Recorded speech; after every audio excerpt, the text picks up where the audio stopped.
Guys, it's absolutely insane what happened. The fact that Ice Poseidon, the #1 IRL in real life streamer for so many years, decided to end his career on such a nasty note is kind of sad and pathetic, to be honest with you. I mean, he had everything. He was on the front of the Rolling Stones cover magazine. He had so many celebrity friends, making so many thousands of dollars every time he streamed. But what happened, do you ask, right? Well, it's simple. People lost interest, and they lost interest slowly throughout his streaming career, that eventually he felt like YouTube wasn't worth it anymore, because every time he'd go out places, doing the in real life stream, he'd get kicked out of the place. People would show up, cops would show up. It wasn't fun for him anymore. He felt like he couldn't do it anymore. And then he felt like he didn't make enough money anymore just sitting behind his computer. So he wanted to do Twitch again. He begged Twitch. That was his last ditch effort resort. The fact that he begged Twitch, literally begged them on video, on Twitter, to please let him back on their site. But they wouldn't allow it, because when he went in an airport, the airplane couldn't take off because his fans were calling on him, and that was giving a bad name to Twitch. So he went through a lot of unfortunate circumstances where you have to have some sympathy for him. However, he decided to take this all out on his fans, rake in a bunch of money as a way to say, peace, goodbye, I'm done. And that is not very respectable.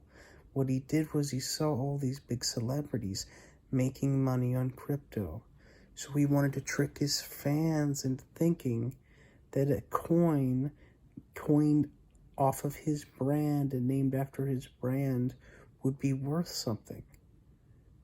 And whether these investors thought, well, this is a big risk, let me not put much money in, or let me put my life savings in, nobody would ever know. Nobody will ever know. So what Paul Danino, which is his name, decided to do was allow it to get as high as he wanted it to be, right? He allowed it to get to about $500,000 raised on what was called the CX coin.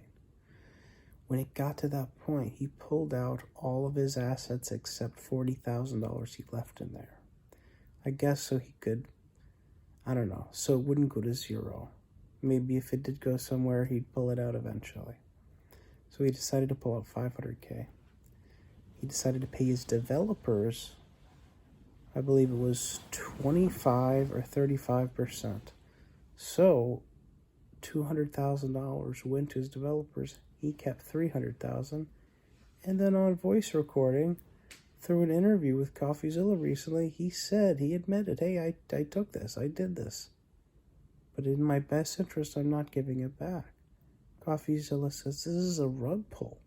Like, are you nuts? Like, yeah, people rug pull, but they don't put their face out there. Like, nobody knows who did it.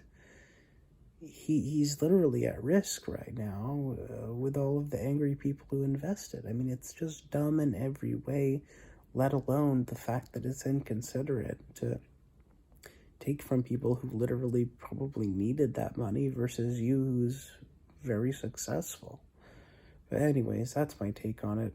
A pretty pathetic way to end your career, in my opinion. But let me know your thoughts down below. And of course, let me know your favorite memories of Paul, because I don't think he has much of a career left at this point.